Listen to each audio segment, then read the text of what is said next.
A minha irmã chegou na minha casa arrastando a minha sobrinha de 14 anos pelos cabelos, falando que era pra eu dar pra ela o que ela merecia. Eu fiquei totalmente sem entender, até eu pegar o celular dela e ver as coisas que tinha ali. Essa minha irmã, ela é minha irmã mais velha, e somos só nós duas. E ela tem uma filha que atualmente tem 14 anos. Eu não tenho filho nenhum. Eu me casei no ano passado com meu marido. E agora a gente tá construindo a nossa vida, moramos juntos e tudo. Só que quando foi agora, no final do ano, né, de 2024, a minha irmã, ela precisou fazer uma viagem. E nisso ela perguntou se a minha sobrinha poderia passar uns dias na minha casa enquanto ela iria fazer essa viagem com o marido dela. Eu super concordei, sempre tive uma ótima relação com a minha sobrinha e ela veio pra minha casa. E assim, foi muito tranquilo esse período em que ela ficava ali na minha casa, tudo, ela não me dava trabalho nenhum, não me dava problema nenhum. E nos primeiros dias meu marido tava super tranquilo com aquela ideia. Só que de acordo com o tempo ia passando, meu marido ele ficava me perguntando quando é que a minha sobrinha ia voltar, quando é que a minha irmã, na verdade, ia voltar e a minha sobrinha ia voltar pra casa dela. E eu ficava falando, já tá chegando o dia, já tá chegando o dia. Só que assim, eu não tava entendendo o porquê que ele tava tão agoniado pra minha sobrinha ir embora. E quando eu perguntava o que era, ele só falava que não, que queria ter a nossa privacidade e tudo. Enfim, ficava me enrolando. Até que a minha irmã voltou e assim, morreu o assunto. A minha sobrinha voltou pra casa dela e acabou, encerrou o assunto e tava tudo bem até aí. Até que quando foi semana passada, eu tava em casa. E aí, do nada, a minha irmã bate na porta da minha casa. Quando eu abri, ela tava com a minha sobrinha. Ela tava engatada, assim, enrolada no cabelo da minha sobrinha. A minha sobrinha tava chorando muito. Daí ela foi e jogou ela assim dentro da minha casa e falou assim, eu trouxe ela que é pra te dar pra ela o que ela merece. Eu fiquei sem entender, falei o que tava acontecendo, por que ela tava agindo daquela forma com a menina. E isso ela virou e falou assim, olha isso aqui que eu encontrei no celular dela. Quando eu olhei, a minha sobrinha simplesmente tinha conseguido o número do meu marido, tava mandando várias e várias mensagens pra ele, inclusive tinha mandado fotos dela pelada pro meu marido. Quando eu vi aquilo, a minha preocupação fosse que, de repente, ela estivesse tendo algum caso com meu marido, que ele tivesse feito alguma coisa com ela. Só que aí eu fui reparar que ela tinha conseguido o número dele, não sei como. Ela tinha mandado mensagem pra ele no dia anterior, várias mensagens de noite, só que meu marido dele tava de plantão, ele não tava em casa nessa hora. E todas ele só fazia visualizar, e a última mensagem que tinha era saber editar foto. E aí já não tinha mais nada, tipo, você mandava foto e já não entregava mais. O que dava pra entender é que ele tinha bloqueado ela. E aí quando eu vi aquilo, foi um misto, assim, de sentimentos. E como a minha irmã tinha pegado aquilo, a minha irmã tinha batido muito na minha sobrinha. Ah, claro, fiquei morrendo de raiva e tudo, mas eu não agredi a minha sobrinha, não fiz nada. Só tive uma conversa muito séria com ela e tudo. E aí ela falou que ela não tinha feito por maldade, que ela nem sabia porque ela tinha feito aquilo e tudo, é porque ela achava meu marido muito bonito. Enfim, depois eu pedi pra elas irem embora, até porque tava quase dando a hora do meu marido chegar, e eu queria conversar com ele sozinho, até pra saber se ele iria falar alguma coisa. Meu marido chegou. E graças a Deus, quando ele chegou, a primeira coisa que ele fez foi me contar o que ela tinha feito. E aí eu fui e perguntei pra ele, se naquela época que ela tava na nossa casa, se ela tinha feito alguma coisa. E ele falou que as únicas coisas que ela tinha feito foi de, tipo, ficar abraçando muito ele, ou às vezes de ficar pegando na mão dele. Era uma atitude que ele não tava gostando. Eu contei pra ele o que tinha acontecido. Ele ficou super assustado, né? Eu não fiz nada, não fui pra cima da minha sobrinha, nem nada do tipo. Eu só não vou mais à casa da minha irmã, porque assim, apesar de tudo, eu ainda sinto uma certa raiva da minha sobrinha por conta disso. E pra lá, minha irmã castigou ela da forma que ela achava mais adequado fazer.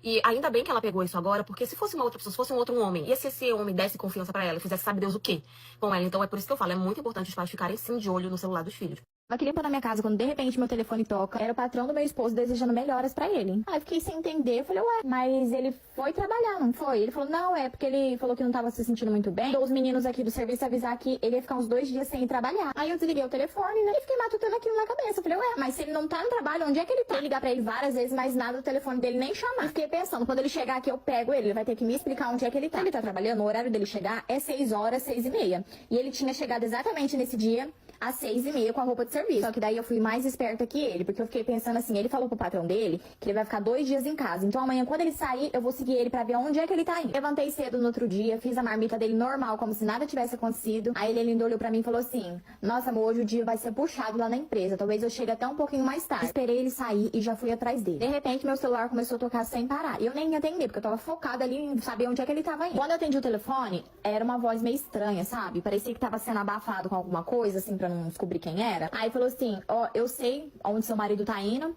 mas você não pode ir atrás dele agora. Volta pra casa e quando der 2 horas eu vou te ligar de volta e vou te mandar o endereço. Eu ia continuar seguindo meu esposo, porém, eu fiquei pensando, se a pessoa me ligou no meu telefone e falou um negócio desse, é porque ela sabe de alguma coisa. Eu voltei pra minha casa e fiquei esperando essa bendita ligação pra me passar o endereço. Quando deu 2 horas que eu recebi o endereço, eu já fui diretamente pra lá. E quando eu cheguei lá, tava aqui limpando a minha casa e recebi uma ligação do patrão do meu esposo, parte 2. Depois que eu recebi aquele endereço, eu tava muito nervosa. Então eu passei na casa da minha mãe e peguei o meu irmão pra ir comigo, né, caso acontecesse alguma coisa. Eu desci do carro e pedi pra ele esperar no carro. Aí eu cheguei no endereço e bati palma. E logo em seguida já saiu uma moça de dentro da casa. Como a casa tava sem número, eu perguntei se aquela casa era o número 50. Aí ela falou, não, aqui não é o número 50, falando bem baixinho, né? Aí logo em seguida saiu uma outra mulher, né? E ela falou assim, aqui é o número 50 sim. Falou, se você veio pelo endereço que eu te enviei, você tá na casa certa. Ela falou, essa semana eu comecei a descobrir todos os podres do teu marido, porque a gente nem sabia que ele era é casado, tem 1 ano que ele tá vivendo vida dupla, porque ele casou com a minha filha tem uns 6 meses, só que ele inventa pra gente que ele trabalha fora, então a gente nem desconfiou dele ficar tanto tempo fora de casa. Agora tem 3 meses que a gente descobriu que a minha filha tá grávida, e ele vai ter que assumir ela e vai ter que cuidar do filho dela. Então por isso que eu decidi contar toda a verdade pra você. Aí ela falou assim, que ele falou pra ela que tava com planos de levar a filha dela pra ir morar lá na minha casa, no caso que ele inventou que a casa era dele. Inventou uma mentira lá pra elas, falou que ele tinha uma casa lá na cidade que eu moro, que era herança da mãe dele, que ele ia levar ela pra lá, que eles iam viver bem. Logo em seguida ele chegou de moto. Eu fui falando pra ele, eu falei, olha, eu não vou brigar, eu não vou discutir, eu só vou deixar claro aqui algumas coisas que talvez elas não saibam. A casa que eu moro é minha, porque eu comprei. Até as suas roupas que tá dentro da minha casa, foi eu quem comprei. Então você não precisa voltar lá pra pegar nada, porque você pode ter certeza que as suas roupas eu vou pôr fogo. E já que você começou uma vida nova aqui, parabéns pra você e parabéns pra sua nova esposa. Então você compre tudo novo. Inclusive, você pode descer de cima da minha moto, porque quando você casou comigo, você não tinha nada. Tudo era meu. Desce da minha moto que meu irmão tá ali dentro do carro, ele vai pegar a moto e a gente vai levar embora. Não demorou nem 2 meses esse conto de fadas da cabeça dele. Fica me mandando mensagem pedindo pra voltar e que não sei o que ele vai mudar, porque aqui na minha casa ele tinha mordomia. E eu falei pra ele que nem que um raio caia na minha cabeça, eu não volto pra ele mais. E a minha filha de 15 anos que ficou grávida de um homem casado, mas eu arrastei ela pelo braço até a casa dele. E, gente, quando eu cheguei lá, o que me surpreendeu foi a atitude da mulher dele. Quando eu cheguei lá, ela tava sentada na calçada com mais 2 amigas. Quando ela me viu chegando, ela começou a gritar, fulano, sai pra fora. E ele lá dentro trabalhando, né? Ele tem uma chapeação a 2 quadras aqui da minha casa, só que ele não tinha visto que era eu e a minha filha que estávamos lá pra falar com ele. Quando ele viu quem era, ele já foi logo dizendo, não, agora eu não posso conversar, volta mais tarde. Aí a mulher dele puxou ele pela camiseta e falou, não, agora tu vai conversar sim, o que é que a senhora quer? Aí eu falei pra mulher dele, olha, primeiramente eu quero falar contigo, a minha filha, ela tá grávida do sem vergonha do teu marido, e eu vim aqui conversar com vocês, porque depois que essa criança nascer, tu pode quebrar ela todinha, só que antes o teu marido vai assumir essa criança. Aí esse homem começou a ficar nervoso, começou a querer gritar comigo, disse, eu não sei se essa criança é minha, eu quero é o DNA. Aí a mulher dele olhou pra ele e falou assim, tu baixa a voz e tu vai assumir essa criança sim, porque tu sabe que esse filho é teu. Aí ela virou e me disse, eu já sabia que a sua filha tava grávida dele porque foi ele mesmo que me contou. E eu só tô aqui ainda porque ele vai vender tudo isso aqui e vai me dar metade, daí sim eu vou embora. Aí eu não sei de onde é que esse homem tirou o dinheiro, deu o dinheiro pra mulher, mas ele também não queria que ela fosse embora.